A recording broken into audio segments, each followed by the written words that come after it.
Hey everyone, today I'm going to go over heroic Blackrock Caverns from the tank POV. Let's get right into it. So first off, you just go across this bridge. You're going to have these two mobs here. They have like a ground AoE thing they do. That's like the only thing to really watch out for here. They have like the blast wave too, a little bit of damage, but this call flames. That's kind of the main thing. I think it's interruptible, so try to interrupt it. Um, so here you're gonna have a boss that like patrols the room here. If he's not up at the front there, then just pull this back. In a lot of pug groups, like this will get pulled anyway. So some casters in here, you can throw interrupts on like inflict pain, frostbolt, whatever. But back here you can see the boss is patrolling now. So you want to wait till he's like a bit away from that group, because when you pull him, he's gonna like call for help. That call for help right there. So anything too close to him will get pulled. So I'm not sure like the min max like exact best distance for it, but I kind of wait till he's in like this area before I pull him. He's got a few abilities though. So kind of the main one is gonna be Chains of Woe, which we'll see in a second. He's also got Quake. This is just gonna summon some ads, just be ready to pick them up. So Chains of Woe, he's going to teleport the whole group onto a little chain, and then it's attackable. You need to kill it. The group will be released once it gets killed. And he's like charging up that AoE at the same time. So basically you're trying to free the group before he AoEs and kills everybody. He also has an MS, just to be aware of. It's not really a dangerous fight for the tank though. Biggest thing is like just being ready to like pick these up. Kind of watch and you can see the Chains of Woe cast there. So there they are. We were doing well with like killing them really quick. So in a lot of bugs, it can be an issue. People won't switch to them sometimes. Can be a little bit harder to see when these guys are at too. So this is something you could change in your plater to change just the nameplate color of it. Just makes it a little bit easier. But that's pretty much the whole boss right there. Let me see if we can, move ahead a little bit. So once you kill him, this guy's gonna spawn. He's gonna just kill all this trash for you. So just kind of follow behind him, and he will clear the way for you.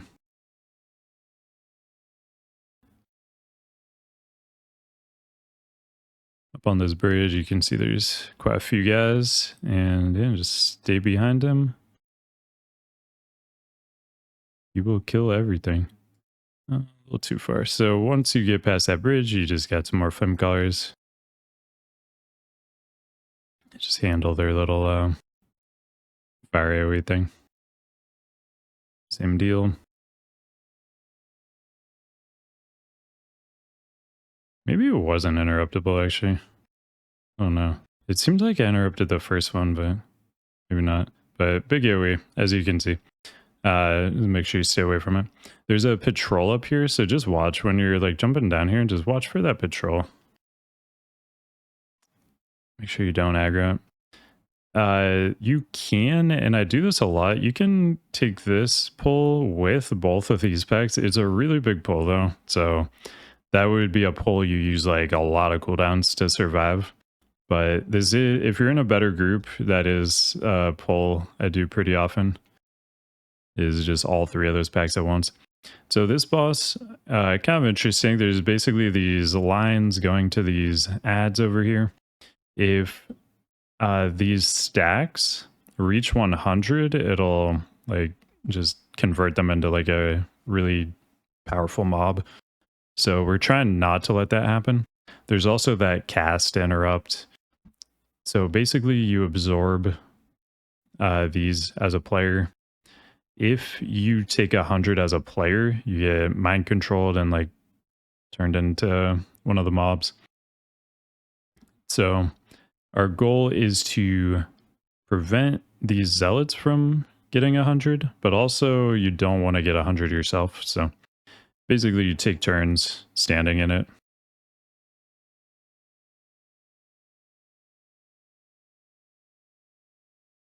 And yeah, just make a little rotation there. Make sure they don't get all the stacks and nobody gets MC'd. This is one a lot of people will get MC'd on, especially in a bug. It's it can be a bit of an issue, but just keep an eye on your stacks and hopefully you have like DBM or something to, give you a little warning if you do get a little too high on stacks. But that's the whole boss right there. So then we'll go into this pack over here. You can kind of see the damage here. So this is without the patrol. Like I said, a lot of times I'll pull these 2 packs plus the patrol together and just big AoE. So here we're just popping the Icebound Fortitude early. We also have Bone Shield on. Once these kind of wear off, we can throw like AMS and can throw some interrupts on those Shadow Bolts.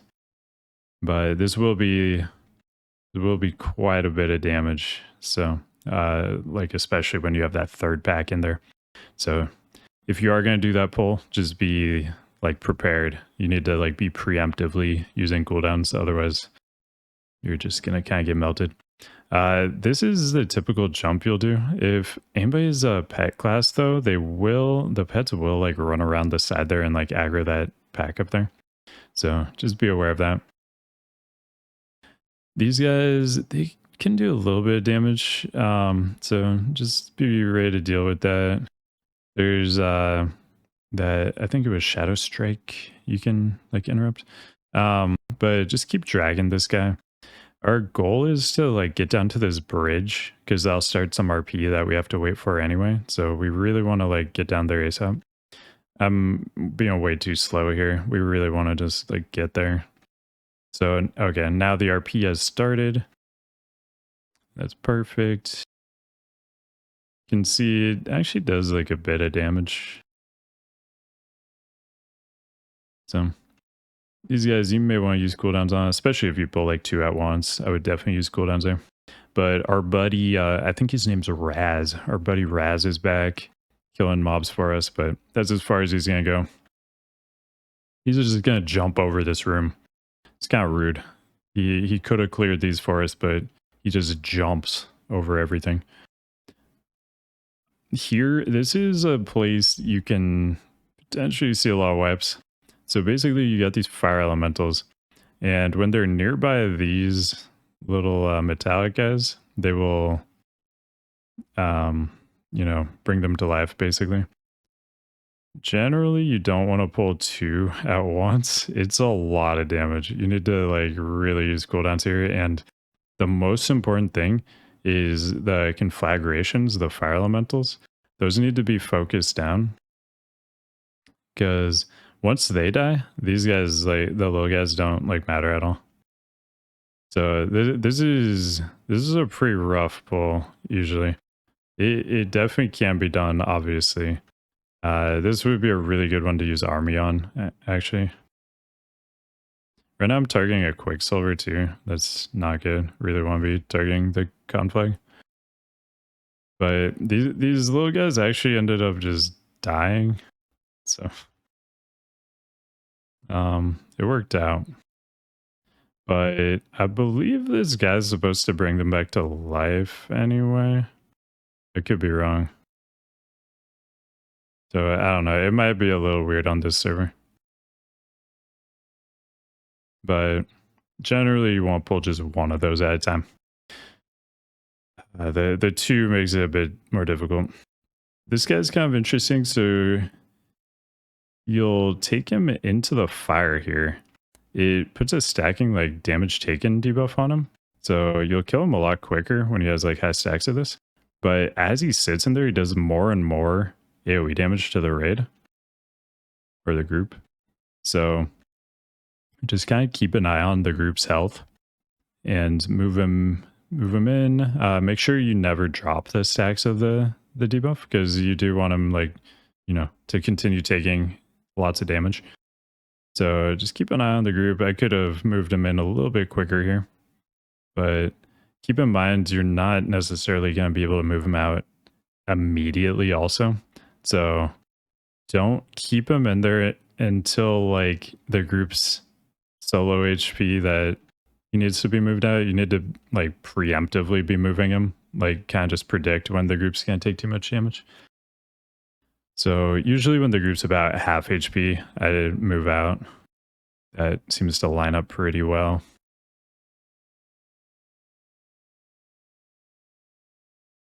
These packs, these ones can hurt a lot. There's a lot of casters in them though, so like good interrupts can help a lot here. And I grabbed the patrol with it too, so that is even more damage. But like, I'm not using my mind freeze here. That'd be really good to use right now. This server is super annoying though, because you can't see cast bars until you mouse over something. So like, it's just like on live, you would just see all the cast bars. So that's kind of annoying on here. These guys do a meteor though, the Earth Ragers. So really good to stack up for that, to split the damage. And in a pug, I probably wouldn't combine the Earth Rager with that pull. I would do them separate, but if you're in a more organized group, you can definitely pull it. So coming down here, you'll just hug the wall here. Don't need to fight those.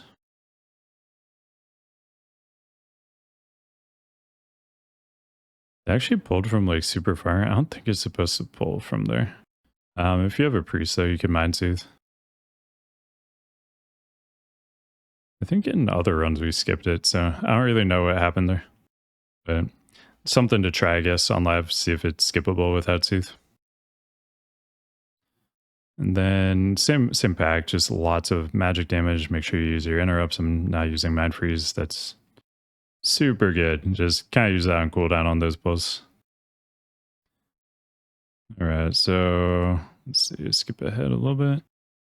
So here we got some core hounds. These little guys, they're gonna put puddles on the ground and do a frontal breath. So face them away from people, and you're gonna need to move a bit just to create space for your melee, and so you're also not like standing in the breath or the puddle.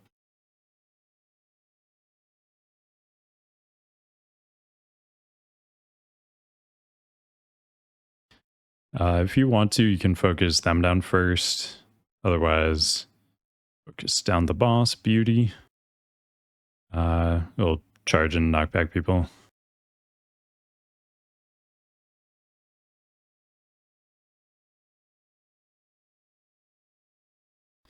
You can see too, like, you'll take quite a bit of damage at times, mainly from that breath. So, good time to AMS there. And yeah, you'll want, I'm feared here, so this is really bad. We're gonna try to pop everything and live. But yeah, just be aware. Can definitely simplify the fight by killing these guys first. We're kind of just cleaving them down, but if you focus them first, you know, all that breath damage goes away, all that like movement out of the ground effect goes away. So that's the easier way to do it for sure, if you're having any trouble there. So moving ahead here, this pack. So this is another, I think I actually pulled 2 Earth Ragers here. We might actually wipe here. This is a ton of damage. Gotta like really be prepared for this one. So I'm not using Mind Freeze or Strangulate. Those are really good to use here. So I might die here just because I don't use those. Group's actually taking a lot of damage too. So Yeah, interrupts here absolutely key. Really needed to use those.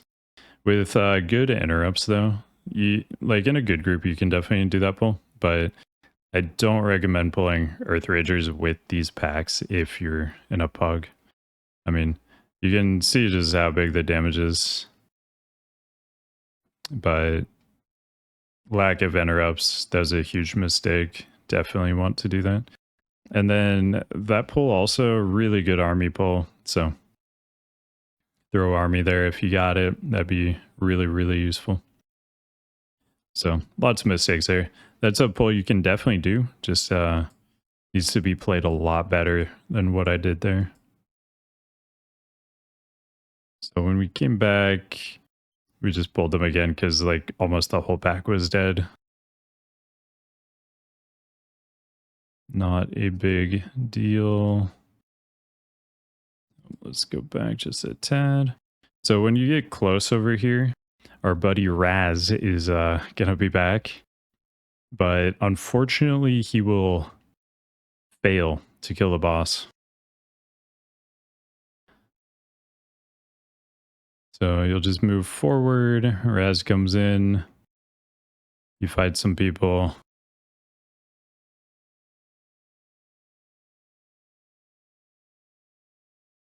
So here, this is the main boss. And then you've got these 3 shadows of Obsidius. So these guys, it's easiest if you just like root them.